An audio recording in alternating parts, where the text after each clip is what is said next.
They told me you can't do that here, Beanie. It might sound good in one of your books, but this is a construction site. You can't build a learning environment here. But I didn't start with a touchy-feely feel-good program or some poster. It started with a shelf. One shelf, a few books, a marble, a cricket ball, and a football. That's how you build a learning environment. Not with noise, but with signals. Signals that say, we improve here and we think here. We actually give a about getting better together. Human beings don't just need motivation. They need a purpose, autonomy, and a shot at mastery. When you build that into your environment, your team will grow and they will improve. And what happens next is they start to own the change with you. You want to build your culture? Start with a shelf. Kill the noise. Opinions die. Let's move this across so you can see that quite, because it's quite good actually. When visibility arrives. What I mean by that is when you've got dashboards that everyone can see exactly what is going on. Let's put that back in that corner there. Just down there, hello. Cool and Tell projects. I speak to it a lot. When I first got there, it was a madhouse. 3 schedulers sitting in a row with their desks in a row, 4 of them actually. There was a constant stream of people in and out, disrupting. They couldn't get anything done properly because you need a lot of time to do deep work when they're doing that sort of work on the schedule. They were constantly interrupted, people coming in and out. Where's this at? Who's working on that job? What crew's here? What date's that going to be finished? The noise got killed when we made it all visible via dashboards. A schedule where people can't really see what's going on, and the schedule is only part of the puzzle of showing people where the project's at, how you're tracking, what's going on. Spoke to yesterday, you've got to have key metrics that you measure. I've got 4 of them that I turn to, which are engagement, full kit, handoff, and constraints. You might think that's ridiculous, Benny. You can't tell the health of a project by those 4 metrics. You can't, because they're based on physics and theory of constraint. If those 4 are good, I'll guarantee you the rest of it's in line. It's physics. They're based on, as I say, theory of constraint and physics. Don't have to believe me. If you want to see how I do it, go back through my videos, have a look. All right.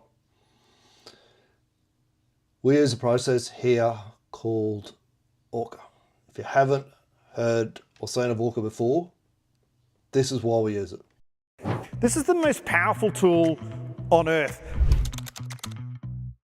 As an organization, we helped 3 NFL teams win the Super Bowl by teaching them how to use this method by coaching.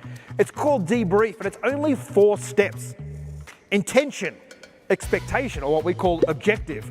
Reality or results, what we call result. Curiosity, or what we call cause, the cause of this gap in performance. And action, what am I actually going to do about it? Not something I think that it works.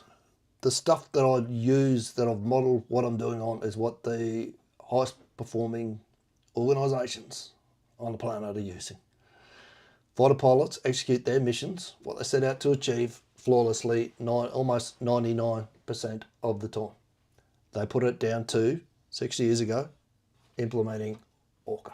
It's one of the key things they did, the debrief. Well, it wasn't necessarily ORCA, the debrief. Go show you how to do one right now. And that's the reason why I do this on a day. It's called a daily ORCA. That's what I call it. Not a weekly, not when you feel like an ORCA, not a monthly ORCA, or sometimes we might do it if we've got the time. Only reason you don't have time to debrief is because you don't debrief. 15 minutes a day, that will put hours back in your day. Read a debrief, Claude.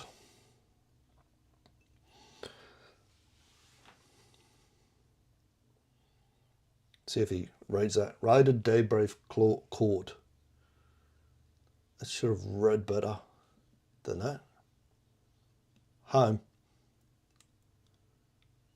because we should be running. No, it's not running off. What's the name today, is it? Whisperflow, I guarantee you. The transcription's not that good. Did you practice 3 runs before live intro? Yes.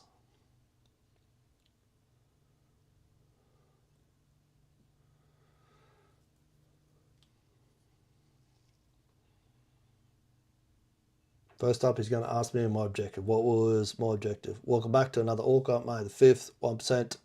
Step 1 is your objective. We're looking at exactly what we set out to do today. What was Beanie's objective today? Let's go back and we'll read it out because we absolutely nailed it. The objective today was create a process between Claude and Copilot for assessing critical path schedule overlapping with critical flow and resource constraints. I had to get the flow chart done for it. A little bit ambitious to think I was going to get the whole thing done, but the mission was to get the flow chart done.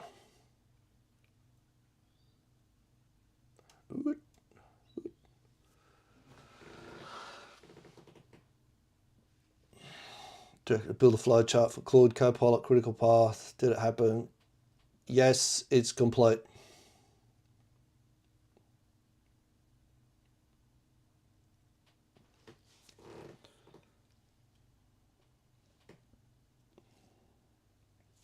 Good, what was the result? The result is we have an exceptional checklist of flowchart and we have a little explainer image as well, which is based on Dan Rome's 6-picture framework to explain to people quickly and easily why they should be using it.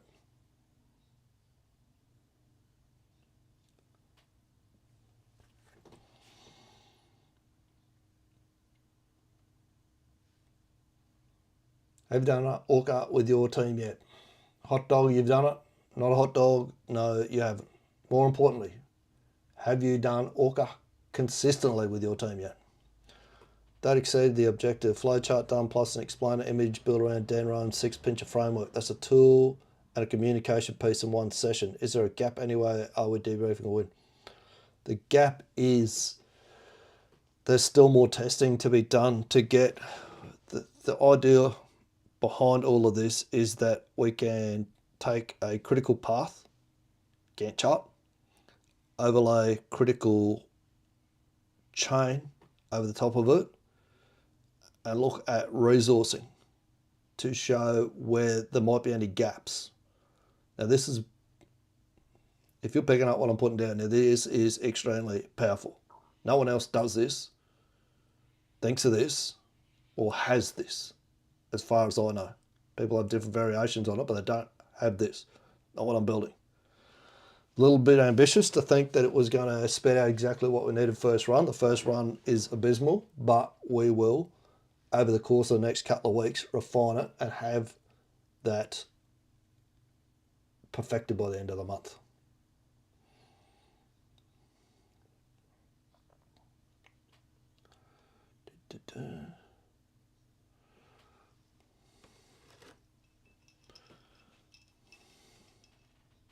So you reckon? So the gap is exactly what you predicted. First run through is rough, but the process is proven and the refinement run is clear. Why was the first run abysmal? It needed different data sets out of our P6 XER file first to be able to produce the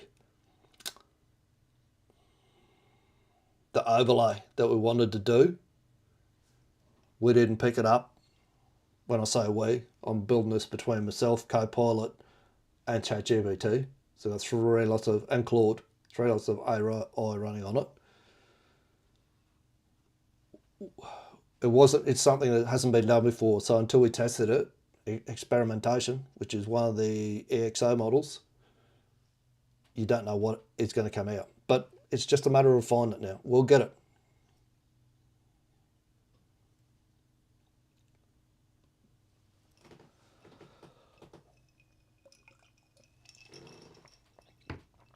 There's your root cause. Cause, novel process. First attempt at something that hasn't been done before. That required data inputs for P6 weren't identified until testing revealed in the gap. reveal the gap. Experimentation always produces a rough run first. That sits in knowledge. You didn't know what you didn't know until you ran it. One action to move the refinement forward. The action is, which is already underway, is I've put a request in for the additional data sets so that we can pull those all together and run our next lot of experiments.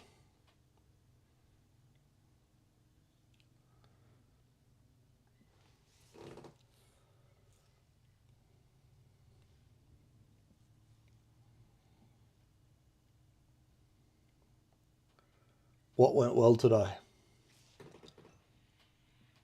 The check sheet is exceptional. This is how fast, and people need to understand just how quickly AI is moving, and if they're not using it. I was sitting with a lad the other day who's only in his early 30s, and he said, "Benny, I feel like a dinosaur already.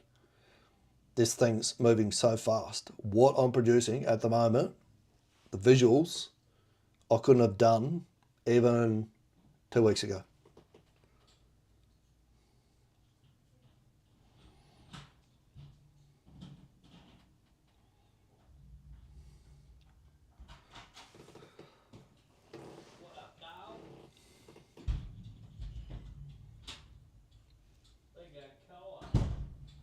That's a real win today. The pace of what's possible is accelerating faster than most people realise, and you're inside it. Building things 2 weeks ago that weren't possible. What's the objective for tomorrow? The objective for tomorrow is another test run once I get those data sets back. As soon as I get the data sets back, I will need to run another test on that. And actually, I'll do another thinking time session on it as well to see what other angles we can come from, what other ways that we could do this to get the outcome that we need.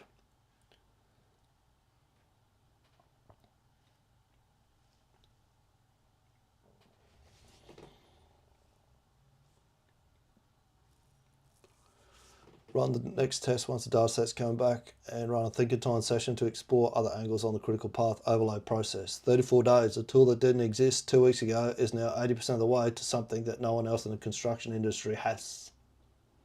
That's an accurate assessment. 3 AI systems running on it, or working on it. They're not running on it. That's a compound effect. You can see it now. See you tomorrow. All right. Take it, use it, make it a great week. If you want to know more about what we do, head across school.com/scrum. And we're going to show you this little video of why. You know, I think that when you hear stuff like exponential thinking or 10x thinking, it's a load of rubbish. Okay? That's exactly what I've done there is 10x thinking. The tool that I'm building at the moment, 10x is anything else that's currently out there. As in being able to give people a clear visual on what they need to get done, or how to go about getting done what they need to do. Removing waste. Eliminating wasted talent. This is a 10x. It'd probably end up being 100x, this tool, once built. It's going to blow away most of what people are doing at the moment. It'll certainly blow away what traditional companies are doing at the moment. I'm sure there's other people out there using AI doing far more effective stuff than I am. This is way above what the average are doing. If you're not using AI is not here to replace you. AI is here to enhance you. If you ignore it, it will be at your peril, and you will be replaced by someone that's learning off of the likes of me. Speak soon. I'll guarantee you when I ask them straight up, do you think that's possible? They're going to say no. That's bullshit. Can't move twice as quick just by removing 10%, and there's no way possible that 90% of what I'm doing every day is waste. We break that floor and open up that 10x possibility when they start to see how much of it is actual getting wasted every single day. You can't, the reason why we think 10x, even if we don't create 10x straight up, is because if we think 2x, how are we going to double our output doing what we're currently doing? Everyone will just try to work harder. It's only so much harder that everyone can work, particularly when 90% of what they're doing is already waste.